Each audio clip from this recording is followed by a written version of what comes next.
todos. Quiero agradecer la invitación al grupo organizador del evento y agradecer a todos también por su participación por vía web. En esta oportunidad me toca presentar la clasificación fisiopatológica de las cardiopatías congénitas. Es muy amplio el tema, pero se ha tratado de resumir para que se lleven los conceptos más didácticos y lo puedan aplicar a su práctica diaria. Como introducción, tenemos que de 8 a 10 pacientes por cada 1000 recién nacidos vivos tienen cardiopatía congénita. Si hablamos en porcentajes, 1 de cada 100 recién nacidos vivos tienen cardiopatía congénita en el mundo. Y de ellos, la mayoría presentan síntomas en la edad de menos de un año. Y el 50% de ellas presentarán mayormente los síntomas en el periodo neonatal, con gran repercusión hemodinámica. Las cardiopatías congénitas, dejadas a su evolución natural, sin un tratamiento, ya sea quirúrgico o intervencional, tienen una alta mortalidad, ya sea por la complejidad o sus formas severas. En esta oportunidad, nosotros, para poder abordar a un paciente, un recién nacido, y en quienes sospechar la cardiopatía congénita, una cardiopatía congénita, debemos basarnos no solamente en la clínica, sino también en el examen físico que se le realice y también el monitoreo hemodinámico, ya sea en su saturación o en el electrocardiograma o radiografía que tengamos como exámenes auxiliares a la mano, que lo tenemos en todos los hospitales o niveles de atención. Y ya después, en una tercera instancia, se derivará a especialidades, ¿no? Generalmente, si son presentadas en la etapa neonatal, se suele tratarse de cardiopatías graves y las manifestaciones clínicas están asociadas con los cambios hemodinámicos, ya sea de la transición en la etapa de la circulación fetal y adulta, ya que las resistencias vasculares pulmonares varían y los shunts intracardíacos se cierran en el transcurso del nacimiento. En esta edad, en la etapa neonatal, la sintomatología puede hacernos confundir y también no solo debemos descartar una cardiopatía congénita, sino también patología extracardíaca, dentro de ellas la principal, lo que es la patología respiratoria. La mayoría de veces siempre escuchamos y nos preguntamos de qué trata la cardiopatía congénita y el término de crítica del recién nacido. He buscado múltiples literaturas, lo mencionan, inclusive ya biografías más actualizadas las dividen como cardiopatías asociadas a ductus arterioso dependientes, pero en sus inicios lo clasifican o lo denominan como cardiopatías críticas, aquellas cardiopatías dependientes de ese shunt, ¿no? Intracardíaco, que es el ductus arterioso. Una cuarta parte de esas cardiopatías requiere tratamiento quirúrgico o intervencional en el primer año de vida. La Academia Americana de Pediatría emite una recomendación para el tamizaje de 7 cardiopatías congénitas críticas en el recién nacido. Dentro de ellas encontramos el corazón izquierdo hipoplásico, alatresia pulmonar, atresia tricuspidia, tetralogía de Fallot, drenaje venoso anómalo pulmonar total, transposición de grandes vasos, truncus arterioso común, y aparte del tamizaje que se realiza con la saturación, y también debemos basarnos en el examen físico. Se han agregado 2 cardiopatías más, que es recientemente la coartación de aorta y el arco aórtico interrumpido. Eso sí es un algoritmo conocido por nosotros, las cuales son las recomendaciones de la Academia Americana de Pediatría, las cuales con la oximetría de pulso en miembro superior derecho y miembros inferiores a las primeras 24 o 48 horas de vida, se puede tamizar y poder seleccionar a aquellos pacientes que posiblemente tengan una cardiopatía congénita, en la cual la saturación de oxígeno menos del 90% miembro superior derecho o miembros inferiores daría un positivo inmediato y debemos solicitar una evaluación por una especialidad, un ecocardiograma y un cardiólogo pediatra, ¿no? Y la segunda parte son una zona gris entre 90 y 94% de saturación en miembro superior derecho y pie, o la diferencial de más de 4% entre miembro superior derecho y pie, nos daría una duda y tenemos que repetir esta misma prueba en una hora. Si nos volviera a salir positivo, repetir en la siguiente hora y así ya solicitaría una tercera oportunidad, una evaluación por un especialista. Si nos saliera negativo en ese momento que se repite, irá para cuidados normales del recién nacido, ya que se trataría de una prueba negativa. En cambio, si la saturación ya nos diera de un inicio más de 94% en miembro superior derecho, que vendría a ser la saturación preductal, o miembro inferior, y la diferencia sea del menos del 3%, ya el paciente nos estaría dando una sensibilidad de que el paciente no tenga una cardiopatía congénita y iría también a cuidados normales del recién nacido.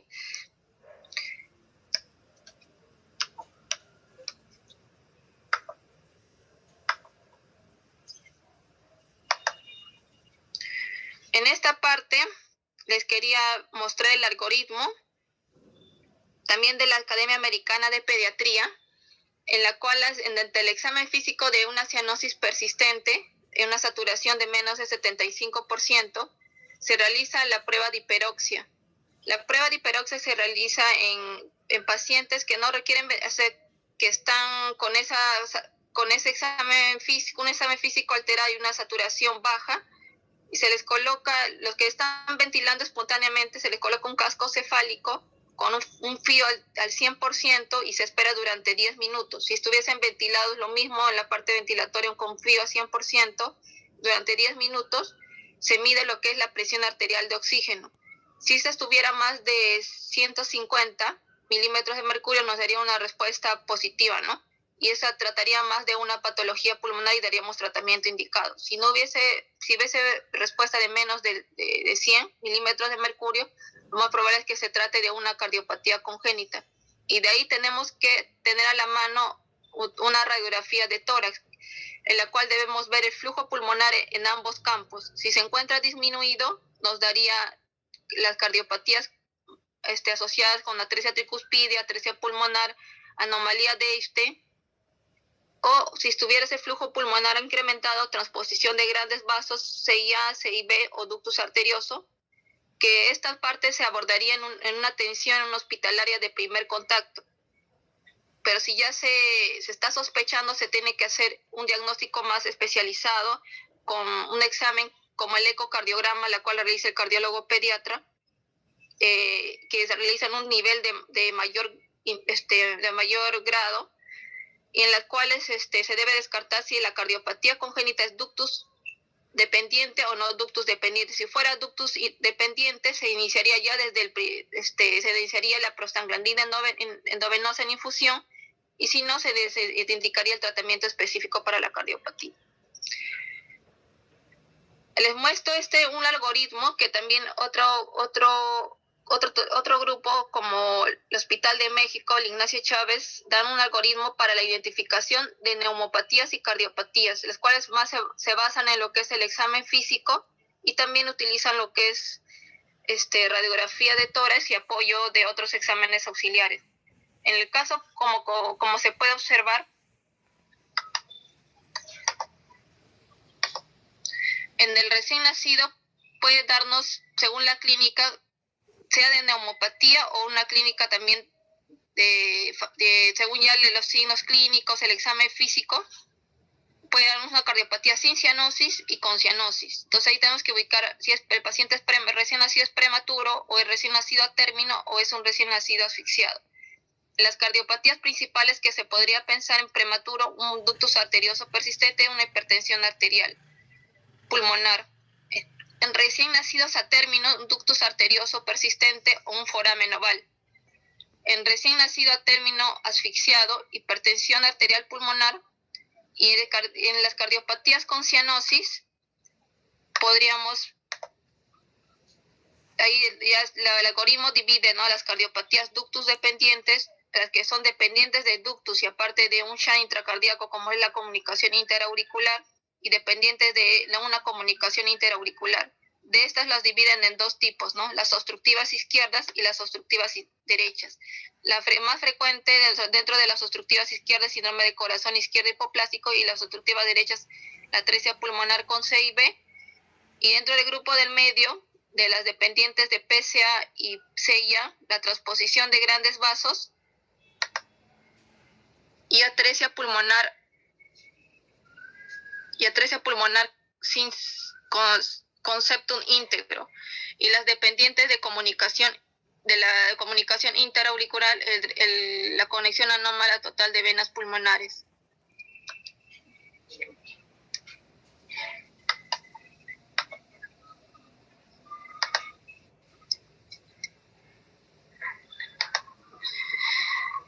En esta oportunidad les quería hablar acerca de las cardiopatías ductus dependientes, las cuales se dividen en flujo pulmonar ductus dependientes, flujo sistémico ductus dependientes o con mezclas.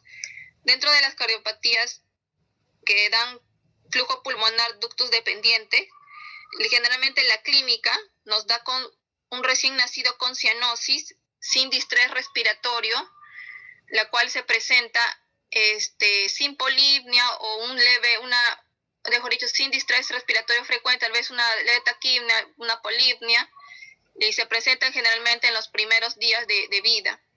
¿Y qué cardiopatías podemos pensar? En tetralogía de Fallot severa, una atresia pulmonar con septum íntegro, una estenosis pulmonar crítica,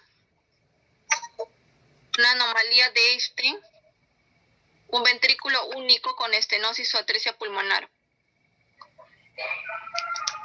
Dentro de las cardiopatías con lo que son flujos sistémicos ductus dependientes, tenemos que tener en cuenta que la clínica de estos pacientes nos van a dar después, la mayoría de veces después de los 7 días, y va a ser clínica de bajo gasto sistémico, ¿no? Signos de hipoperfusión sistémica, con lactato incrementado, con distrés respiratorio, con oligoanuria. Este paciente, ¿qué grupo de cardiopatías encontramos? Coartación de aorta crítica, síndrome de corazón izquierdo hipoplásico, arco aórtico interrumpido, estenosis aórtica crítica y ventrículo único con estenosis aórtica severa o atresia aórtica. Y dentro de las patologías, cardiopatías con mezcla sanguínea dependiente de ductus, la clínica de ellos generalmente es clínica de dificultad respiratoria y también la cianosis. La clínica de dificultad respiratoria con falla cardíaca, transposición de grandes vasos, la doble vía de salida con CIB subpulmonar, ¿no?, como ejemplos. Entonces, para estas cardiopatías que son ductus dependientes, se instaura, como les mencioné, un tratamiento inmediato que es la prostaglandina para mantener este ductus permeable, ya sea esa cardiopatía flujos ductus dependiente sistémico o pulmonar. De manera práctica se ha formulado una solución llamada MADRE, la cual la ampolla de 500 microgramos en 1 mililitros se diluye en 49 mililitros de cloruro de solución fisiológica, y un mililitro de esta solución fisiológica equivale a 10 microgramos de prostaglandinas, la cual se debe mantener, mencionan, la temperatura entre 2 a 4 grados Celsius, centígrados, y de 6 a 10 días nos durarían aproximadamente, y si es a temperatura ambiente, en 24 horas. Y para poder formular en nuestro RP, ¿no?, se hace generalmente con una fórmula práctica el peso por 3 y nos saldrían los microgramos, y eso se diluiría con 49 mililitros de cloruro de sodio o dextrosa, y un cc por hora equivaldría a 0,01 microgramo kilo minuto. Entonces, hasta este momento ya tenemos cómo se va a manejar una cardiopatía ductus dependiente, ¿no? Y en esta oportunidad es para hablarles la frecuencia de las cardiopatías congénitas, que es conocida a nivel, por nosotros a nivel mundial.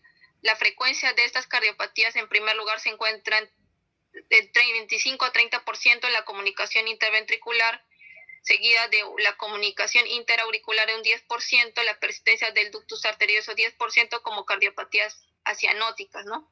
Y ya dentro de las cardiopatías cianóticas, que con saturación menos de 92%. Ya encontramos tetralogía de Fallot, estenosis pulmonar, acuartación de aórtica en 6 a 7% de los casos de frecuencia. Más abajo encontramos la transposición de grandes vasos, que también es una cardiopatía cianótica más frecuente en el recién nacido, el canal aurículo-ventricular y la estenosis aórtica en menos frecuencia. Ahora, ¿cuáles son los datos a tener en cuenta para poder hacer un diagnóstico adecuado? La historia clínica es importante, la anamnesis, preguntar los antecedentes prenatales, natales y postnatales, preguntar los antecedentes maternos, ingesta de medicamentos maternos, en la parte que eso repercute en intraútero y podrían darnos una cardiopatía congénita, y también la parte postnatal, preguntar para hacer el diagnóstico temprano y dar el tratamiento oportuno. En el examen físico, sobre todo observar, ¿no?, la característica del recién nacido, en el fenotipo es lo que nos va a llamar la atención, ¿no? Los rasgos que van fuera de lo normal. La saturación, y también tomar lo que es los pulsos en diferentes, tomar pulso, la presión arterial, la saturación en los diferentes miembros, la radiografía de tórax, los exámenes auxiliares como radiografía de tórax para evidenciar si son cardiopatías con flujo pulmonar aumentado, disminuido, tomar un electrocardiograma de base y ya un examen más especializado, una ecocardiografía por un especialista. Bueno, esta parte es para darle hincapié en cada uno, ¿no? Preguntar en esta parte prenatal antecedentes de patología materna, de hipotiroidismo, de antecedente de hiperglicemia, diabetes, antecedente de haber tenido lupus arterioso. Todo influye porque eso podría darnos una sospecha de que puedan nacer un pequeño con cardiopatía o una arritmia cardíaca, ¿no? Si he tenido la madre o no contacto con teratógenos, hay indicaciones específicas para realizar el ecocardiograma fetal, pero también se puede hacer un screening a los 18 a 22 semanas. Si hay antecedentes, por ejemplo, de un hermano, de un nacimiento dentro de la familia de un paciente cardiópata, antecedentes de lo que es de padres, hermanos, ¿no? El antecedentes natales, cómo nació, si nació cómo nació con distrés respiratorio, si es cianótico, el Apgar, cuánto tiempo demoró en recuperarse. Hay signos y también síntomas que nos pueden hacer simular una cardiopatía. Por eso no solamente, inicialmente pensar, ¿no?, pero también podemos pensar en otras comorbilidades como parte respiratoria, también la parte de la alteración del sistema nervioso central, alteraciones metabólicas que son muy frecuentes en el recién nacido. En el examen físico, como les mencioné, es importante ver la fascie, examinar lo que es la parte de los pulsos braquiales, la parte de patomegalia, ver lo que es la cianosis central o periférica, la relación de ciertas características físicas. Por ejemplo, en el gráfico inferior podemos ver una escoliosis, vemos unos dedos alargados, una alteración de lo que es la flexibilidad, asociado mayormente a síndrome de Marfan. Esto nos haría sospechar una patología de aorta. Pero si vemos, así como les mencioné el gráfico anterior de la fascia Down, un fenotipo Down que es típico, podemos sospechar como cardiopatía congénita por el canal AB, lo que es también comunicaciones intraventriculares, comunicaciones interauriculares, un ductus arterioso, pacientes con cuello alado, pacientes que tienen cuello corto, que tienen esa alteración de la feminización, coartación de aorta bivalva, y así consecutivamente, ¿no? Cada uno de ellos, cada síndrome nos hace sospechar, mejor dicho, cada alteración fenotípica nos hace sospechar de un síndrome, y dentro de esos síndromes está asociado con cardiopatías congénitas específicas. En esta oportunidad quería mostrarles que nosotros sabemos, ¿no?, cómo debemos evaluar una radiografía de tórax. Tenemos que ver la parte mediastinal, y también la parte periférica, ¿no?, la parte central y la parte periférica. La parte central, donde encontramos el corazón con sus diferentes ángulos. El primer ángulo de parte roja, el botón aórtico, luego el botón luego la amarilla el botón pulmonar, luego en la parte azul el crecimiento y dilatación, crecimiento del aurículo izquierdo, lo que es hipertrofia del ventrículo izquierdo, toda la línea de la izquierda del lado del corazón, y lo que es lado derecho, ese crecimiento del atrio derecho. Y acá, como podemos ver en las radiografías, nos llama la atención el flujo pulmonar, ¿no? El flujo pulmonar puede estar disminuido, nos da una coloración oscura en la parte de radiografía, o un flujo pulmonar aumentado que nos da una coloración, una visualización en blanco en ambos campos pulmonares. Y también dependiendo de qué tercio, hasta si te abarca el tercio central o el tercio periférico, nos podría hablar de signos de hipertensión, del grado de falla cardíaca, grado de cardiomegalia, y también si está asociado con lo que es signos de lo que es signos de hipertensión venocapilar. En la parte es muy importante eso de tomar en cuenta a la hora de evaluar una radiografía de tórax. No solamente la parte de tórax, sino también la parte abdominal, ¿no? Nos puede dar ver el crecimiento hepático, si hay alteraciones de lo que es el situs visceral, puede haber una destrocardia, un situs inversus. En esta parte del electrocardiograma hay trazados normales en los pacientes pediátricos que no debe alarmarnos, pero hay otros que sí. En la parte inicial sabemos que los pacientes pediátricos tienen, por alteración de la inspiración-expiración, tienen una arritmia sinusal respiratoria. Hay un marcapasos que mete la etapa pediátrica, no va conforme con el marcapaso sinusal, pero un marcapaso auricular migratorio. Puede haber extrasístoles supraventriculares, que ya pacientes ya entre niños y adolescentes, alteraciones están más asociadas con la parte vagotónica, pueden presentarse como arritmias benignas, ¿no? Con bloqueos a vez y síndromes de repolarización precoz cuando hay alteraciones del ST.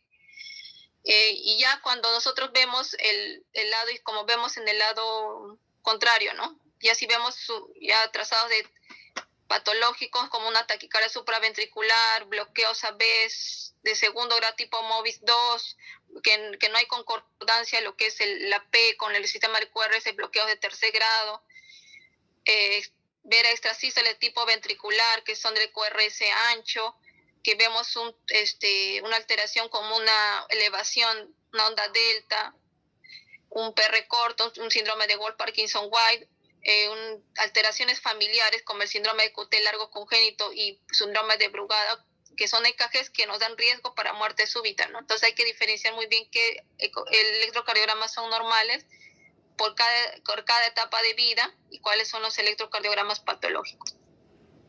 En esta parte quería mostrarles la ecocardiografía, las principales vistas que deben ser tomadas. También pueden ser tomadas por personal que decide recibir un entrenamiento básico en una unidad neonatal, las cuales los planos que no debemos olvidar son los que están mencionados ahí, ¿no? La primera, la plano paraesternal eje largo, para descartar las cardiopatías, por ejemplo, si hay comunicaciones interventriculares, patologías del tracto de salida del ventrículo izquierdo.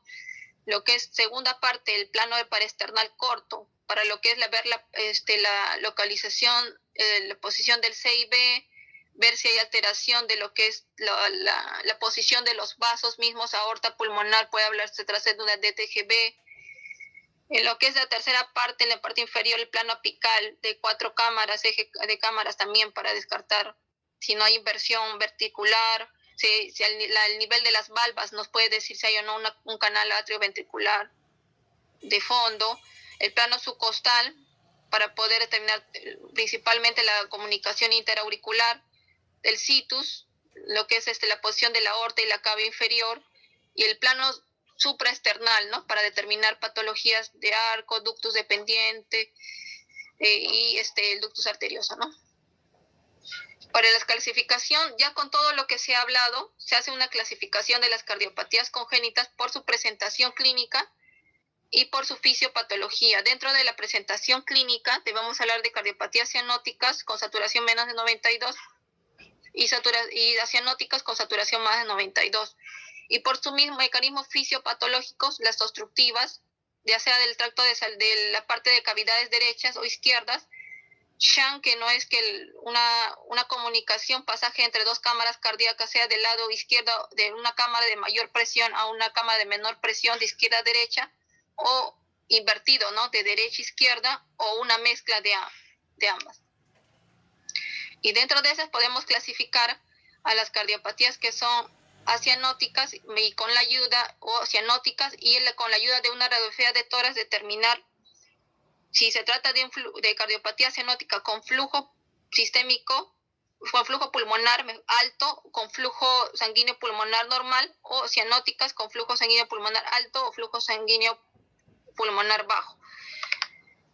Como les voy a mostrar con el puntero, ¿no? En este caso, en esta primera radiografía se trata de una comunicación interventricular con gran repercusión hemodinámica, está infiltrado ambos campos pulmonares con gran congestión, dilatación de cámaras izquierdas. La segunda es una coartación de aorta en un paciente pediátrico con flujo pulmonar normal. En esta radiografía, como podemos ver, ¿no? Hay una imagen como en 8, que se trata de un drenaje venoso anómalo pulmonar, todo supracardíaco, con flujo pulmonar alto, y le acabamos un tipo de ventrículo único, que es la doble vía de salida del ventrículo derecho, solo que esta está asociada, tenemos que ver si está con flujo libre o flujo disminuido. En este caso hay un flujo disminuido con estenosis pulmonar, por eso nos da flujo pulmonar bajo y vemos los campos más oscurecidos, ¿no? Ya. En esta parte les puse para observar. Ustedes, de la primera impresión, a la primera evaluación, la mayoría de nosotros nos haría pensar que esto te trataría de una anomalía de Einstein, ¿no? Si vemos una radiografía en un recién nacido, una cardiomegalia con flujo pulmonar disminuido, una anomalía de Einstein. Podría ser en este caso, pero también tenemos que hacer diagnóstico diferencial, como les mencioné. Este crecimiento de la aurícula derecha no solamente se da por la anomalía de se puede dar también por la atresia pulmonar con septum íntegro, que este es el caso de este paciente, de estenosis pulmonar crítica, una tetralogía de Fallot, descartar atresia pulmonar asociada con atresia tricuspidia, un ventrículo único que también podría ser, ¿no? Uno que está asociado, ¿no?, a estenosis pulmonar. En este caso es una atresia pulmonar con septum íntegro. Otra radiografía que les muestro. Claro, si ustedes lo observan, dirían que se trata de una cardiopatía muy distinta a la atresia pulmonar. Pero en este caso se trata de un paciente que es una atresia pulmonar, pero ya tiene otro mecanismo fisiopatológico. En este caso, ya el septum interventricular no está cerrado. En este caso hay una comunicación en ambas cámaras, está asociado con C y B. Y generalmente estos pacientes tienen un corazón más pequeño, tienen flujo pulmonar disminuido, y es muy diferente a una atresia pulmonar con septum íntegro, como en este caso de este paciente. Doctora, 3 minutos para terminar su tiempo de exposición, por favor. Gracias. Ya. En esta oportunidad, una tabla para poder, como un tipo de resumen de los flujos pulmonares aumentados o disminuidos obstructivas, y con respecto a la mezcla sanguínea que les comenté anteriormente. Este es un algoritmo similar, pero ya especificando si hay dilatación de cámara derecha o izquierda. Y esto también es un gráfico para determinar el tipo de mecanismo fisiopatológico, la cual les mencioné anteriormente, las obstructivas, derechas, izquierdas, mezclas o shunt de izquierda a derecha. Y la clínica, eso es muy importante, y con eso ya tenía culminando, ¿no? Las lesiones que nos dan mayormente hiperflujo nos dan clínica de falla cardíaca, infecciones a repetición, hipertensión pulmonar por el flujo pulmonar incrementado. Y si es que se mantiene esa hipertensión pulmonar con el tiempo, nos tendría una derivación de derecha a izquierda, un Eisenmenger. Y en el lado contrario, unas lesiones de hipoflujo pulmonar nos daría flujo pulmonar bajo, desencadenaría las crisis hipóxicas, y con el tiempo nos daría clínica de hipoxia crónica, ¿no? Policitemia, trastornos de coagulación. eventos trombóticos. Y para eso es muy importante, ¿por qué hemos hablado de todo eso? Porque influencia bastante en el manejo de nuestros pacientes, tanto en el preoperatorio como en el postoperatorio. Pero en esta parte le quise colocar tablas sobre cómo podemos manejar la parte ventilatoria y con qué medicamentos, aumentando lo que es las resistencias vasculares pulmonares o sistémicas, que no es que más que la resistencia es la gradiente de presión contra el flujo sanguíneo pulmonar, y como lo ven en cada tabla, ¿no? Si es que queremos manejar el hiperflujo, tendríamos que